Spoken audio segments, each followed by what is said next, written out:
What's going on, everyone? It's Matt Candelario, and we're back with the PPR, another North County game of the week. This week, we're at Torrey Pines as the Falcons are hosting the Rancho Bernardo Broncos. The Broncos come into this one undefeated, and here with me now is head coach Eric Weddle.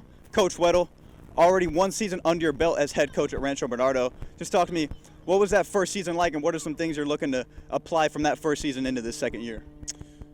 Man, it was a good first year under my belt. Learn about the kids and the new teenagers of this era, not what it was back when I was playing. So just trying to adjust and learn and be a great coach and teacher and motivator for them every day. So I've learned a lot and applied that in the off season, and I love where we're at as a team and how we play football and the expectation of what I want to see as a program, as a football team, and shown that through 4 weeks. We got to continue to improve week by week. Now, Coach Weddle, you got your son Gage on the team this year. Just talk to me, how cool is it to coach your son on Friday nights? And just talk to me, how cool has that experience been these last couple months, being able to talk ball with your kid, either schematically or just seeing him go out there and ball on Friday nights? It's pretty surreal, if I'm being honest. He's you could say he was born to play football, the way he plays, and he's just a team guy and just wants to win and is willing to do whatever it takes for the team. And so I don't really get to appreciate it much when I'm Friday nights because I'm coaching everything. It's a million things going on, but when you take a step back and you have a moment with him, I am super proud of him, and he's got a long ways to go and a lot to improve on. But he's making his own mark, and he's going to make a name for himself as he continues going. Now, Coach, obviously a big game against Torrey Pines tonight. I don't think their record really indicates how good of a team they are. Just talk to me, what are some of the things you guys are going to have to do tonight to come out on top?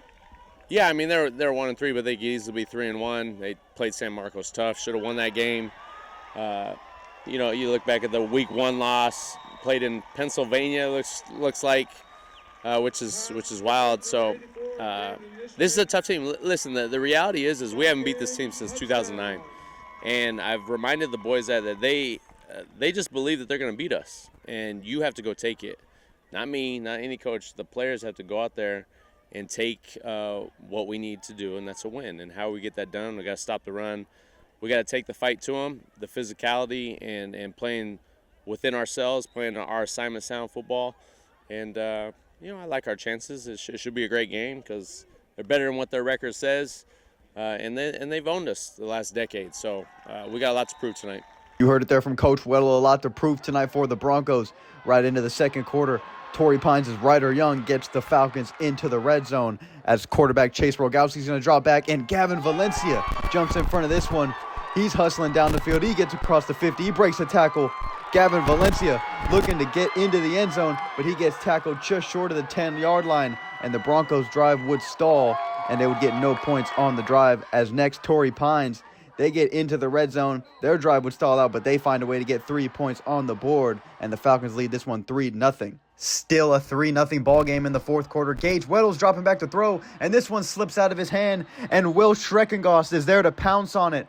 The Falcons get a big turnover in the fourth quarter as this would set them up to close out the game in the fourth. Following the big fumble recovery for the Falcons, Torrey Pines looking to close this one out, and John Pryor's going to get this one. He's going to get to the outside. He's across the 40, and he slides inbounds. A smart play there from John, staying inbounds to keep the clock running for the Falcons as the Falcons look to close this one out with a couple more run plays here in the fourth quarter.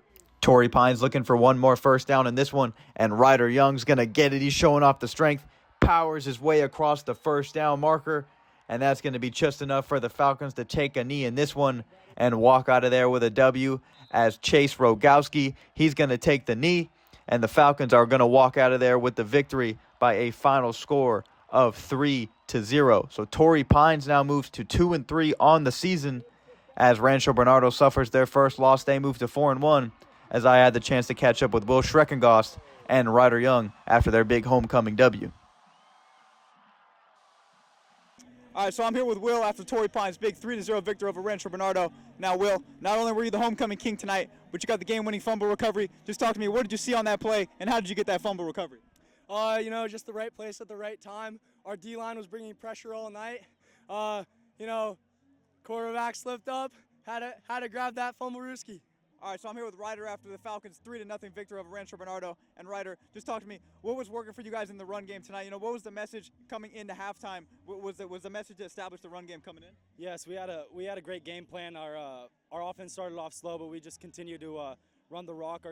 My coach just told me, we're gonna have to run the ball this game during halftime, and it just seemed to work out.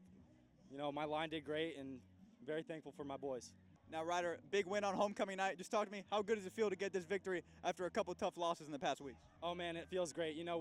We've fell short so many times, in these past few weeks, and it just feels really good to come out with a close victory. A good fight.